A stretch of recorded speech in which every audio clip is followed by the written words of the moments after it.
ಕನಕಪುರದ ಕನಕೋತ್ಸವದಲ್ಲೂ ಕೂಡ ಮನ್ರೇಗಾ ಸದ್ದು ಮಾಡ್ತಿದೆ.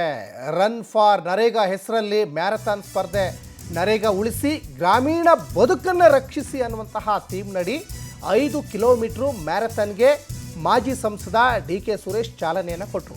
ಕನಕಪುರ ತಾಲೂಕಿನ ಕ್ರೀಡಾಂಗಣದಿಂದ ಮ್ಯಾರಥಾನ್ ಪೂರ್ಣಗೊಳಿಸಿದ್ದಾರೆ. ಮಕ್ಕಳಿಗೂ ಕೂಡ ಬಹುಮಾನವನ್ನು ಕೊಡ್ತಾರೆ. ನೋಡಿ, ಡಿ.ಕೆ. ಶಿವಕುಮಾರ್ ಅವರ ಫೋಟೋವು ಕೂಡ ವಿಜೃಂಭಿಸ್ತಾ ಇದೆ.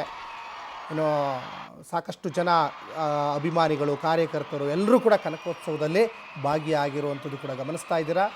ನರೇಗಾ ಉಳಿಸಿ ಗ್ರಾಮೀಣ ಬದುಕನ್ನು ರಕ್ಷಿಸಿ ಅನ್ನುವ ಥೀಮ್ ನಡಿಯಲ್ಲಿ 5 ಕಿಲೋಮೀಟ್ರು ಅಲ್ಲಿ ಮ್ಯಾರಥಾನ್ ಕೂಡ ಮಾಡ್ತಾರೆ. ನೋಡಿ, ಮಕ್ಕಳೆಲ್ಲ ಸೇರಿದ್ದಾರೆ.